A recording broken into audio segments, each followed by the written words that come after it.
Hello friends, कैसे हैं आप। आज आपका टॉपिक है प्रॉफिट एंड लॉस।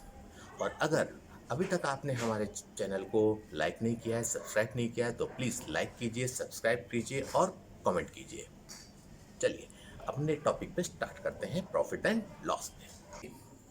बच्चों, जब भी हम कोई चीज़ खरीदते हैं या बेचते हैं तो हमें या तो प्रॉफिट होता है या तो लॉस होता है, या तो नो प्रॉफिट नो लॉस होता है। अगर कॉस्ट प्राइस छोटा है और सेलिंग प्राइस बड़ा है, तब हमेशा हमें क्या होता है? प्रॉफिट होता है। अगर कॉस्ट प्राइस बड़ा है और सेलिंग प्राइस छोटा है, तो हमेशा हमें क्या होता है? लॉस होता है। तो जब भी हमें प्रॉफिट कैलकुलेट करना होता है तो हम लोग हमेशा क्या रखते हैं? Profit equal to selling price minus cost price. भाई, जितने में हम कोई चीज़ बेच रहे हैं और जितने में हम कोई चीज़ खरीद के लाए हैं, अगर इन दोनों को माइनस किया जाए तो हमारा प्रॉफिट निकल कर आ जाता है। और अगर हम लॉस की बात बोलें तो loss equal to cost price minus selling price. ये दो चीज़ें हमें रहती हैं और बहुत बेसिक सी चीज़ है जो हमें जनरली मालूम भी होती है। अगर हम फॉर्मूले की बात बोलें तो हमारा जो कॉस्ट प्राइस होता है वो होता है cost price equal to selling price into 100 upon 100 plus profit percent. अगर लॉस होगा तो इसी जगह पे 100 माइनस लॉस परसेंट हो जाएगा। अगर हम सेलिंग प्राइस की बात बोलें तो सेलिंग प्राइस इक्वल टू होता है cost price into 100 plus profit percent upon 100। तो ये सारे फॉर्मूले हमारे पास होते हैं और जनरली जब हम लोग इस फॉर्मूले का यूज करेंगे तो जाहिर सी बात है हमारा जो टाइम होगा वो बहुत ज़्यादा लग जाएगा। तो हमें यहाँ पे टाइम नहीं वेस्ट करना है और हमें कोशिश करनी है कि इस टाइप के छोटे जो क्वेश्चन होते हैं विद इन 15 सेकेंड 10 सेकेंड या फिर मैक्सिमम 20 सेकेंड के अंदर आ जाए। तो इन चीज़ों का हम लोग बहुत रेयर में यूज़ करेंगे, ऐसा नहीं है यूज़ नहीं करेंगे, लेकिन यूज़ करेंगे जहाँ पर हमें शॉर्टकट्स ना चल रही हों। तो कभी कभी क्या होता है कि क्वेश्चन इस टाइप से होते हैं जो जहाँ पे शॉर्टकट्स नहीं होते हैं।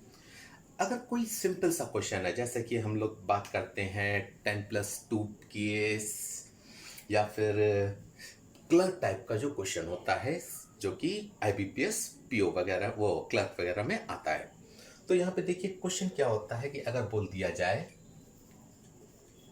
प्रॉफिट परसेंटेज इक्वल टू 12.5%, और इसके बाद जो बच्चों उसने बताया कि सेलिंग प्राइस इक्वल टू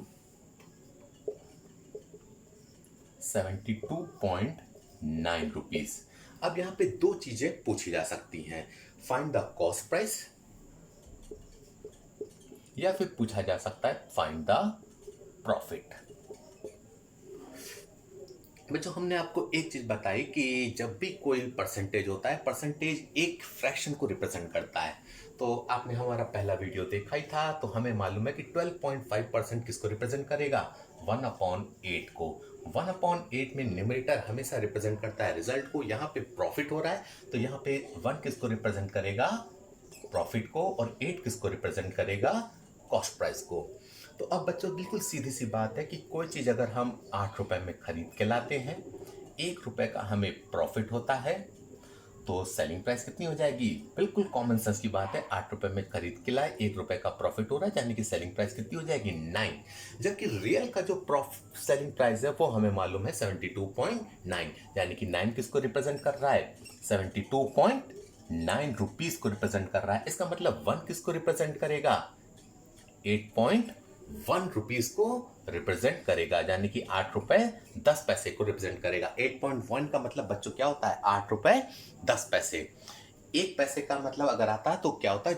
8.01 को हम बोलते हैं 8 रुपए 1 पैसा। और लेकिन यहाँ पे 8.1 का मतलब है 8 रुपए 10 पैसा।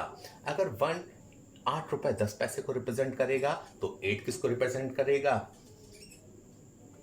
8 8 जा 64, यानी कि 64 रुपए 80 पैसे को रिप्रेजेंट करेगा। तो एक बार में अगर आपसे प्रॉफिट पूछा जाए तो आप बता दोगे 8 रुपए 10 पैसे, और अगर कॉस्ट प्राइस पूछा जाए तो 64.8 रुपीज या 64 रुपए 80 पैसे। समझ में आया बच्चों? तो आगे थोड़ा सा इसका और प्रैक्टिस कर लेते हैं ताकि कोई ऐसा प्रॉब्लम ना हो। एक बार में हम अगर जो भी चीज दे रखी हो उससे इससे लिंक करते हैं और एक बार में आंसर फटाफट बताते चले जाते हैं। तो इसके लिए आपको कोई भी फॉर्मूला वगैरह कुछ भी याद करने की जरूरत नहीं बच्चों, और एक बार में हमारा लॉजिकली हर चीज कैलकुलेट होकर आता रहता है। अब नेक्स्ट क्वेश्चन देखिए।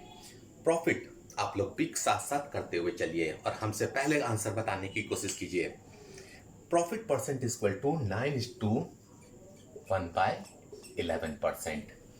इसके बाद बोल दिया गया प्रॉफिट इक्वल टू 51 रुपीज।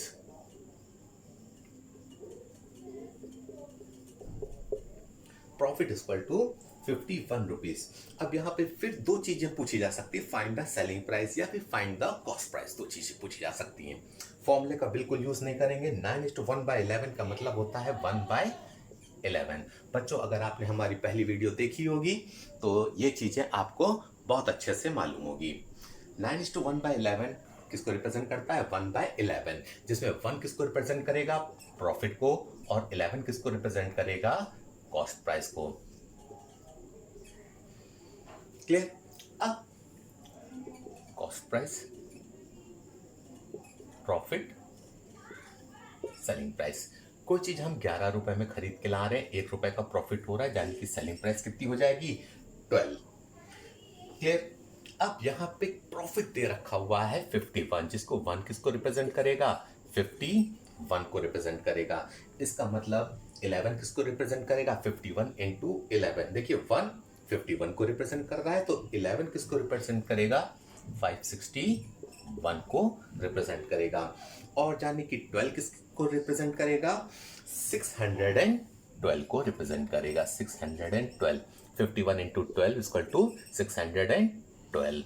तो यहां पे आपने देखा, चाहे वो सेलिंग प्राइस पूछे तब भी आप बता दोगे, और कॉस्ट प्राइस पूछे तो 561 यानी कि कॉस्ट प्राइस भी आसानी से बता सकते हो। तो ये होता है हमारा लॉजिकल, एक बार में चीजें सॉल्व होती हुई चली जाती हैं। समझ में आ रहा है बच्चों? ये ध्यान रखिएगा। 12 1 51 के बराबर है, तो 11 561 के बराबर है, तो 12 612 रुपीज के बराबर है। क्लियर हो रहा है बच्चों? अब तो अच्छे से क्लियर हो गया, और जितनी ज्यादा आप प्रैक्टिस करते चले जाओगे बच्चों, तो यहां पे आपको आसानी से चीजें मिलती हुई चली जाएंगी। विद इन 15 सेकेंड आपका आंसर भी आ जाएगा। क्लियर? और बस यही स्पीड चाहिए आपके क्लर्क के लिए। तो थोड़ा सा इस पे और आगे बढ़ते हैं। अगला क्वेश्चन है loss percent. Loss percent equal to 11:1/9%। Selling price equal to 40 rupees. बहुत आसान सा क्वेश्चन बच्चे ले रहे हैं ताकि जो है आसानी से आप लोगों को समझ में आए। यहाँ पे फिर वही दो चीजें पूछी जा सकती है, फाइंड द लॉस या फिर find the cost price. Loss भी पूछा जा सकता है या फिर कॉस्ट प्राइस पूछी जा सकती है। 11:1/9 किसको रिप्रेजेंट करेगा? 1/9 को रिप्रेजेंट करेगा। 11 9 या 99 प्लस 1 100। 100/9%, यानी कि 100 परसेंटेज का साइन हटता है तो नीचे क्या जाता है? 100 1/9। ठीक है बच्चों? तो 1/9 में 1 किसको 1/9 में 1 किसको रिप्रेजेंट करेगा? लॉस को। 9 किसको रिप्रेजेंट करेगा? कॉस्ट प्राइस को। अब यहां पे क्या होगा? Cost price, loss, selling price. कोई चीज हम 9 रुपए में खरीद के ला रहे हैं, 1 रुपए का लॉस हो रहा है, तो सेलिंग प्राइस कितनी हो जाएगी? 8। ये चीज समझ में आई भाई? जाहिर सी बात है सेलिंग प्राइस क्या होगी? कॉस्ट प्राइस से कम होगी। अब हमें सेलिंग प्राइस मालूम है 40, यानी 8 किसको रिप्रेजेंट करेगा? 40 को। अगर 8 40 के बराबर है तो 1 किसके बराबर होगा? 5 के बराबर। तो 9 किसके बराबर होगा? 45 के बराबर। तो एक बात में देखा बच्चों, आपने एक चीजें, जो भी चीज पूछी जा रही है, जहां लॉस पूछी जा रही है तो आप 5 बता दोगे, कॉस्ट प्राइस पूछी जा रही है तो 45 बता दोगे। यहां तक समझ में आ रहा है? तो आपने देखा लॉस के केस में ये चीज आप हमेशा अपने लॉजिक के अकॉर्डिंगली रखते हुए जाएंगे। 9 1, क्योंकि यहाँ पे लॉस हो रहा था, तो लॉस में क्या होता है? सेलिंग प्राइस कम होती है, तो 9 - 1 = 8। चलिए थोड़ा सा कॉन्सेप्ट और क्लियर करते हैं और अच्छे से क्वेश्चन को एक बार और कर लीजिए ताकि आपका कॉन्सेप्ट अच्छे से और क्लियर हो जाए। तो बच्चों एक क्वेश्चन हम और आपको इसी टाइप का कराते हैं, थोड़ा सा इससे टिपिकल कर दिया जाएगा। तो यहां पे क्या बताया गया? Loss percent = 8:1/3%। क्लियर? अब इसके बाद बताया गया सेलिंग प्राइस = 674.3 रुपीज।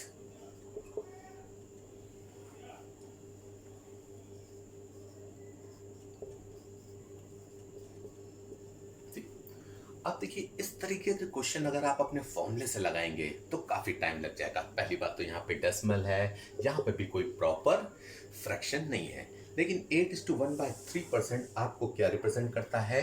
1/12 को रिप्रेजेंट करता है। 1 किसको रिप्रेजेंट करेगा?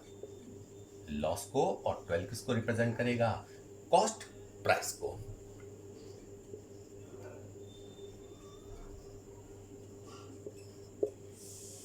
Loss 1, cost price 12। कोई चीज 12 रुपए में खरीद के ला रहे हैं, 1 रुपए का लॉस हो रहा है, यानी कि सेलिंग प्राइस कितनी हो जाएगी?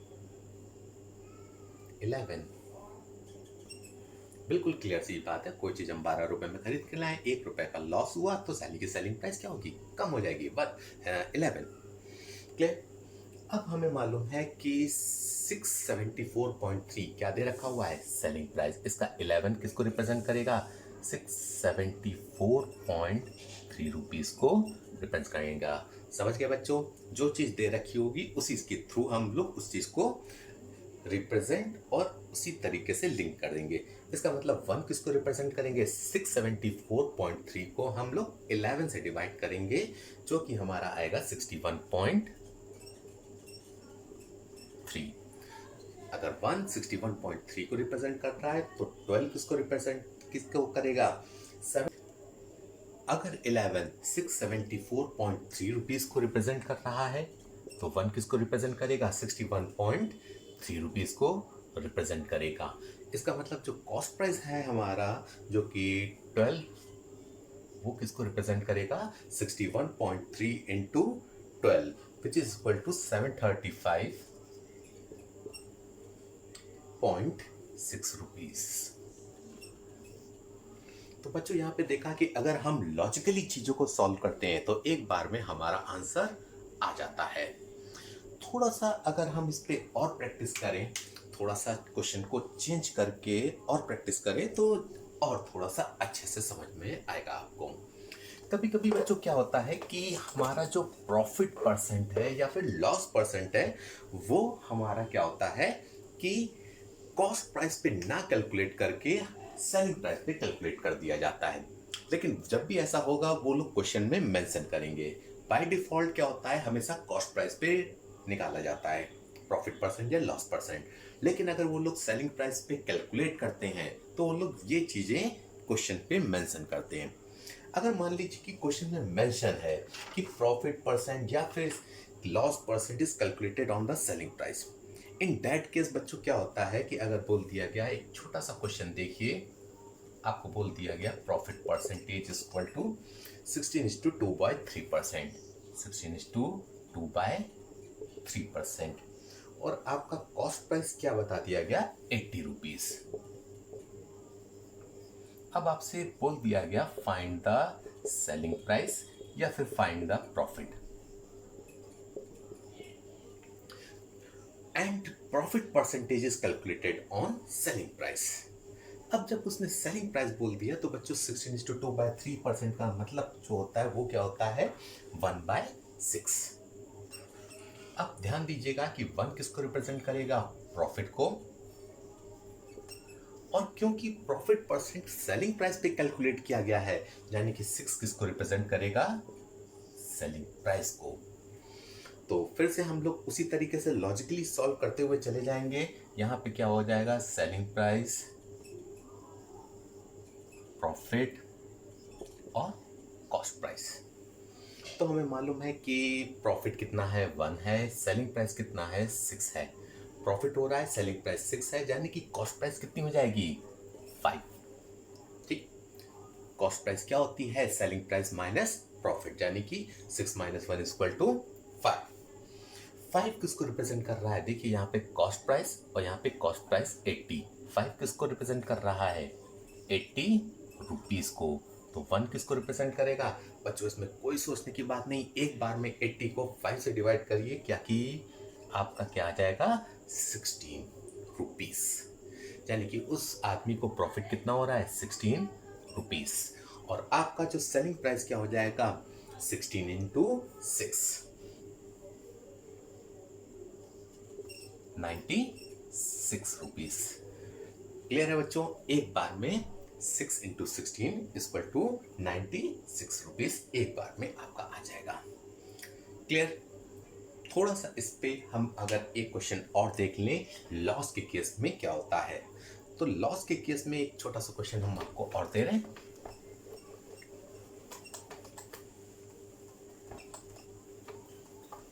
यहां पे उसने क्वेश्चन में बोला गया है लॉस परसेंट = 12.5 या 12.5%।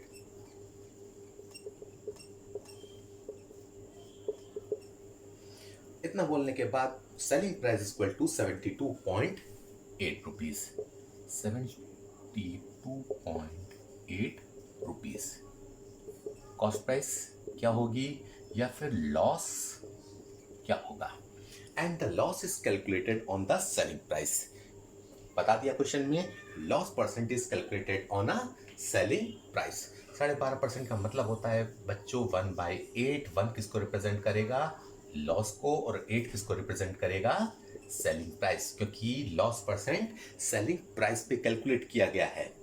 तो यहाँ पे एक बार में हम लोग ले क्या लिखेंगे, सेलिंग प्राइस कितनी हो गई 8, लॉस कितना हो गया आपका 1। तो लॉस का केस है, लॉस कितना हो जाएगा आपका 9। अब सेलिंग प्राइस कितनी दे रखी हुई है 72.8, यानी कि 8 किसको रिप्रेजेंट कर रहा है 72.8 को, यानी कि 1 किसको रिप्रेजेंट करेगा 8 × 9 = 72, 9.1 रुपीस को रिप्रेजेंट करेगा। तो 9 किसको रिप्रेजेंट करेगा, एक बार में 9.1 को आप 9 से मल्टीप्लाई करेंगे, 9 × 9 = 81 रुपीस। क्लियर है बच्चों, एक बार में क्वेश्चन का आंसर मिलता हुआ चले जाएगा। कॉस्ट प्राइस = 81 रुपीस 90 पैसा, लॉस = 9 रुपीस 10 पैसा। क्लियर यहाँ तक। चलिए अब और आगे बढ़ते हैं, क्वेश्चन में देखते हैं कि थोड़ा सा और अगर हम कुछ कर सकते हैं तो यहाँ पे कौन सा क्वेश्चन किस तरीके से आता है। अगर हम पीओ की बात बोलें तो थोड़ा सा क्वेश्चन को और अच्छे तरीके से इसमें अराइज होता है। सेम ट्रिक लगाएंगे, लेकिन पीओ टाइप में कौन सा क्वेश्चन आता है, तो नेक्स्ट क्वेश्चन हम आपको कराते हैं। ए प्रॉफिट परसेंटेज = 11:1/9%। ए का प्रॉफिट परसेंटेज कितना था 11:1/9%। And B's calculated his profit percent on selling price. B calculated his profit percent on selling price. इसका बेस क्या है सेलिंग प्राइस है। ए के लिए कुछ नहीं बोला गया, इसका मतलब बाय डिफॉल्ट को हमेशा ए ने अपना प्रॉफिट परसेंट कॉस्ट प्राइस पे कैलकुलेट किया और बी ने अपना प्रॉफिट सेलिंग प्राइस पे कैलकुलेट किया, विच इज 12.5%। 12.5%। 12.5% का बच्चों हमने आपको ऐसे ही बता दिया था कि 1/8 होता है, और 11:1/9% का मतलब होता है 1/9। दूसरी लाइन में उसने क्या बोला, selling price is equal for both. दोनों की सेलिंग प्राइस क्या है, इक्वल है। ध्यान रखिएगा ये बात, सेलिंग प्राइस इज इक्वल। अब उसने बताया कि difference between their profit is 18 rupees. उन दोनों के प्रॉफिट के बीच का डिफरेंस कितना है, 18 रुपीज है। अब यहाँ पे वो कुछ भी पूछे हम हर एक चीज बता लेंगे, लेकिन यहाँ पे क्वेश्चन में क्या पूछा गया है, फाइंड द सेलिंग प्राइस। अब बच्चों दोनों की सेलिंग प्राइस बराबर है, तो कोई इसमें सोचने की बात नहीं है कि सेलिंग प्राइस किसी की भी कैलकुलेट कर देंगे, बात वही आएगी। पहले हम ए का देखते हैं, यानी कि ए 1/9। 1 किसको रिप्रेजेंट करेगा, प्रॉफिट को। 9 किसको रिप्रेजेंट करेगा, कॉस्ट प्राइस को। तो यहाँ पे हम लोग क्या लिखेंगे, cost price, profit, selling price. 9, 1, 10। Clear. कोई चीज हम 9 रुपए में लाते हैं, 1 रुपए का प्रॉफिट होता है, यानी कि सेलिंग प्राइस कितनी हो जाएगी, 10 हो जाएगी। बच्चों वहीं पे हमारे बी ने कैलकुलेट किया है profit percent on selling price, यानी कि 1 किसको रिप्रेजेंट करेगा, प्रॉफिट को, और 8 किसको रिप्रेजेंट करेगा, सेलिंग प्राइस को। तो यहाँ पे cost price, profit, selling price. Selling price कितनी हुई, 8, प्रॉफिट कितना हुआ, 1, यानी कि कॉस्ट प्राइस कितनी हो जाएगी, 7। क्लियर है बिल्कुल। जाहिर सी बात है, जब प्रॉफिट होता है तो कॉस्ट प्राइस कम होता है, सेलिंग प्राइस माइनस प्रॉफिट, यानी कि 8 - 1 = 7। क्लियर। यहां तक आपको ऐसा कोई प्रॉब्लम नहीं आएगी। तो ये बच्चों क्या होता है कि एक तरीके का रेशियो है। अब यहां पे क्या बताया गया कि selling price is equal for both. यहां पे सेलिंग प्राइस क्या है, 10, और यहां पे सेलिंग प्राइस कितनी है, 8। हमें सबसे पहले इन दोनों को क्या करना पड़ेगा, इक्वल। और इक्वल करने के लिए हमें क्या करना पड़ेगा, इसके 8 से इसको मल्टीप्लाई करना पड़ेगा, और इसके 10 से इसको मल्टीप्लाई करना पड़ेगा। 8 9 जा 72, 8 80। और यहाँ पे जब हम 10 से मल्टीप्लाई करेंगे तो ये हो जाएगा 70, 10, 80। अब देखिए बच्चों, दोनों का सेलिंग प्राइस क्या हो गया, इक्वल हो गया। अब उसने क्या बताया है, difference in their profit is 18 rupees. यहाँ पे प्रॉफिट 10, यहाँ पे प्रॉफिट 8, यानी कि 10 - 8 = 2। 2 किसको रिप्रेजेंट कर रहा है, 18 रुपीज को। तो 1 किसको रिप्रेजेंट करेगा, 9 रुपीज को। यहां तक बच्चों समझ में आया। एक लिंक हमको मिलने की देरी थी, और अब क्वेश्चन में कुछ भी पूछा जाए आप एक बार में बताते चले जाओगे। यहां पे क्या पूछा जा रहा था, सेलिंग प्राइस। सेलिंग प्राइस 9 8 जा 72 रुपीज। एक बार में बता दोगे कि सेलिंग प्राइस, क्योंकि दोनों की इक्वल है, तो आप एक बार में बता दोगे 720 रुपीज।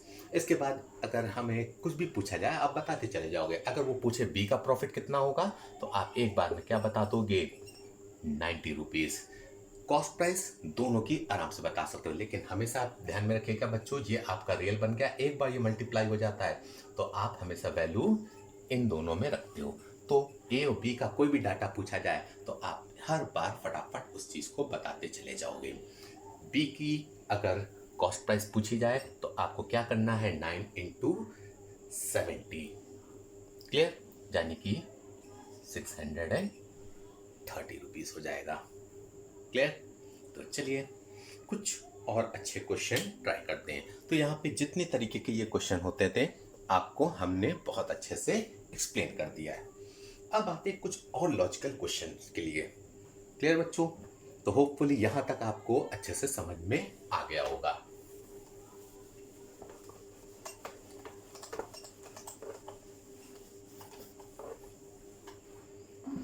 हमारा next question, if the article is sold for ₹600 then there is some loss. Then there is some loss. उसको कुछ लॉस होता है। अगर एक आदमी कोई चीज 600 रुपए में बेचता है तो उसे कुछ लॉस होता है। Clear? If it is sold for rupees 750, if it is sold at 750, then the profit will be double of loss। यानी कि तब क्या बता दिया गया होगा उसको profit which is double of loss. Clear? अगर कोई चीज 600 रुपए में बेची जा रही तो कुछ लॉस हो रहा है। अगर कोई चीज 600 रुपए में बेची जा रही है तो कुछ लॉस हो रहा है। अगर उसे 750 रुपए में बेचा जा रहा है तो प्रॉफिट हो रहा है, और वो क्या हो रहा है, डबल ऑफ लॉस। जितना पहले लॉस होता था उसका दुगना प्रॉफिट हो रहा है। तो बच्चों क्या होता है कि कॉस्ट प्राइस कभी भी चेंज नहीं होती। कोई चीज हम खरीद के लाते हैं, उसे हम प्रॉफिट में बेचें, लॉस में बेचें, चाहे जो में बेचें, सेलिंग प्राइस हमारे पर डिपेंड करती है, लेकिन उसकी कॉस्ट प्राइस कभी भी चेंज नहीं करती है। सम लॉस यानी कि एक्स, यहाँ पे प्रॉफिट, जहाँ पे लॉस कितना हो जाएगा एक्स, और यहाँ पे प्रॉफिट कितना हो जाएगा डबल ऑफ लॉस यानी कि 2x। इसको इक्वेट करेंगे, जब हमें लॉस होता है तो कॉस्ट प्राइस कितनी हो जाती है, सेलिंग प्राइस प्लस लॉस। ध्यान रखिएगा बच्चों, सेलिंग प्राइस प्लस लॉस, ये हमारा क्या होता है, कॉस्ट प्राइस। लेकिन जब हमें प्रॉफिट हो रहा हो तो क्या होता है, selling price minus profit. Clear? अब ये भी उसी चीज की कॉस्ट प्राइस है और ये भी उसी चीज की कॉस्ट प्राइस है, यानी कि ये क्या होंगे, दोनों इक्वल होंगे। डाटा को हमेशा पॉजिटिव रखने के लिए हम लोग क्वेश्चन को देखते हैं। 2x को इधर ले आएंगे तो ये कितना हो जाएगा, 2x प्लस एक्स 3x। 600 को उधर ले जाएंगे तो ये माइनस हो जाएगा, 750 माइनस 600 इक्वल टू 150। यानी कि x की वैल्यू कितनी हो जाएगी बच्चों, 50 रुपीज। अब क्वेश्चन में किसी भी पार्ट में अगर हम रख देंगे, क्योंकि दोनों के दोनों क्या है, कॉस्ट प्राइस है, यानी कि आंसर दोनों का सेम आएगा। 600 प्लस एक्स अगर हम इधर रख दें तो क्या होगा, 650 which is equal to cost price. अगर बच्चों अगर हम लोग इस तरह पे रख दें, क्योंकि ये भी कॉस्ट प्राइस है, तो आंसर सेम आएगा आपका, 50 इंटू 200, 750 माइनस 100 इक्वल टू 650। एक बार में ये लिंक करके ना तो हमें x मानने की जरूरत ना कुछ, एक बार में हमारा आंसर हम अपने इक्वेट करके उन चीजों को लाकर सॉल्व कर सकते हैं। यहां तक बच्चों समझ में आया? चलिए थोड़ा सा इस पे और वर्कआउट करते हैं ताकि हमारा और अच्छे से चीजें सॉल्व होती हुई चली जाए। चलिए बच्चों कुछ क्वेश्चन हम लोग और सॉल्व कर दें ताकि हमारा कॉन्सेप्ट बिल्कुल अच्छे से क्लियर हो जाए। तो नेक्स्ट क्वेश्चन है, if the article is sold for rupees 700 then there is some loss. अगर कोई चीज 700 रुपए में बेची जा रही है तो उसे कुछ हानि होती है। And if it is sold for rupees 400, और यही चीज अगर 400 रुपए में बेची जाए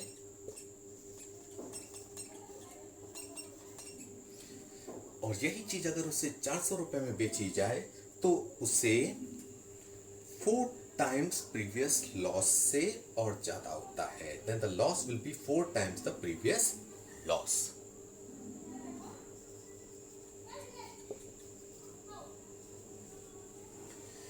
ठीक, तो यहां पे देखिए दोनों केसेस क्या हैं, लॉस के हैं, और लॉस के केस में वहां पे इससे पहले वाले क्वेश्चन में एक प्रॉफिट था एक लॉस था। अब दोनों लॉस है तो दोनों जगह एक ही कंडीशन लगेगी। जो हमारा कॉस्ट प्राइस होता है, हमने आपको बताया कि हमेशा कॉस्ट प्राइस पे इक्विवेलेंट करते हैं। कॉस्ट प्राइस क्या होता है, सेलिंग प्राइस प्लस लॉस के बराबर होता है। क्लियर? तो सेलिंग प्राइस दे रखी हुई है, यहाँ पे सम लॉस का मतलब x और 4 टाइम्स यानी कि 4x। तो एक बार में हम लोग लिखेंगे 700 plus x equal to 400 plus 4x। Clear? इस x को उधर ले जाएंगे, 4x minus x equal to 3x। इस 400 को इधर ले आएंगे तो 700 माइनस 400 इक्वल टू 300। और 300 आते ही आप लोग समझ गए होंगे कि x किसके बराबर है, 100 के बराबर है। एक बार 100 आ गया, क्वेश्चन बिल्कुल आसान सा बन जाएगा। दोनों साइड कॉस्ट प्राइस को रिप्रेजेंट कर रहा है, यानी कि 700 प्लस x यानी कि कितना हो जाएगा आपका कॉस्ट प्राइस 800। अगर आप यही वैल्यू इधर रख लेंगे तो 4 इंटू 100 क्या हो जाएगा 400, 400 प्लस 400 इक्वल टू 800। दोनों साइड आपका एक ही बार में रिप्रेजेंट हो जाएगा। यहां तक क्लियर हो रहा है आपको? चलिए थोड़ा सा एक क्वेश्चन और कर लेते हैं ताकि कोई भी चीज आपसे छूटने ना पाए। तो अब तो आप अच्छे से समझ ही गए होंगे क्वेश्चन को, तो थोड़ा सा आप हमसे भी पहले क्वेश्चन को सॉल्व करने की कोशिश कीजिएगा। आप लोग साथ साथ सॉल्व करते जाइए और आंसर हमसे पहले बताइएगा। If the article is sold for ₹500 then there is some profit. अगर कोई चीज 500 रुपए में बेची जा रही है तो उसे कुछ प्रॉफिट हो रहा है।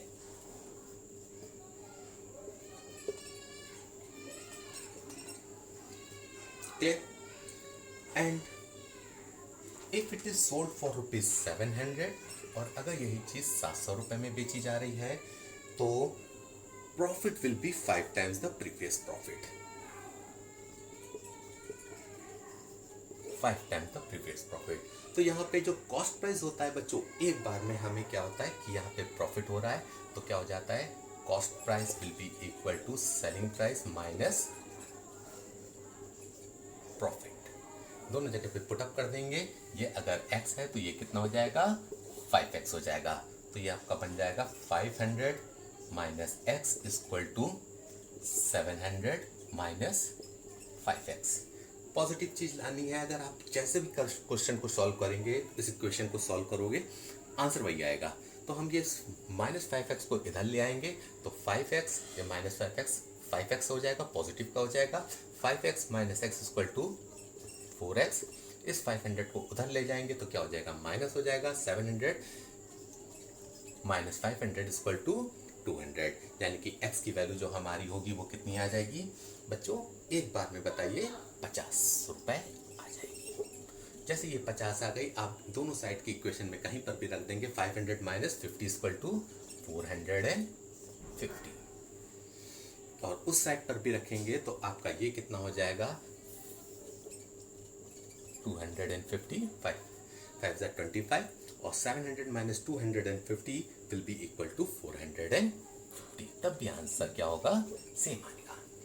तो यहाँ पे देखा आप लोग इस तरीके से एक बार में लिए। लेकिन अगर बच्चों कभी भी आप फॉर्मूला वगैरह नहीं यूज करना चाहते तो इसका एक छोटा सा शॉर्ट ट्रिक और है क्वेश्चन का, वो हम आपको साथ डिस्कस करना चाहते हैं। तो बच्चों यहाँ पर देखिएगा, क्वेश्चन इस तरीके से बोला गया, तो हम इसको डायग्राम के थ्रू भी एक ऐसे छोटा सा समझ के कर लेते हैं। एक ये स्ट्रेट लाइन थी जो कि किसकी थी, कॉस्ट प्राइस को। एक बंदा यहां से कुछ दूरी दौड़ता है और उसे क्या मिलता है 500। दूसरा बंदा यहां से उससे 5 गुना ज्यादा दौड़ता है और उसे क्या मिलता है 700। और इस चीज को बच्चों एक रेक्टेंगल बना लेंगे। अब यहां से उसने चलना शुरू किया, यहां से यहां तक x, जबकि हमें मालूम है कि यहां से यहां तक कितना है 5x, यानी कि यहां से लेकर यहां तक की दूरी कितनी हो जाएगी 4x।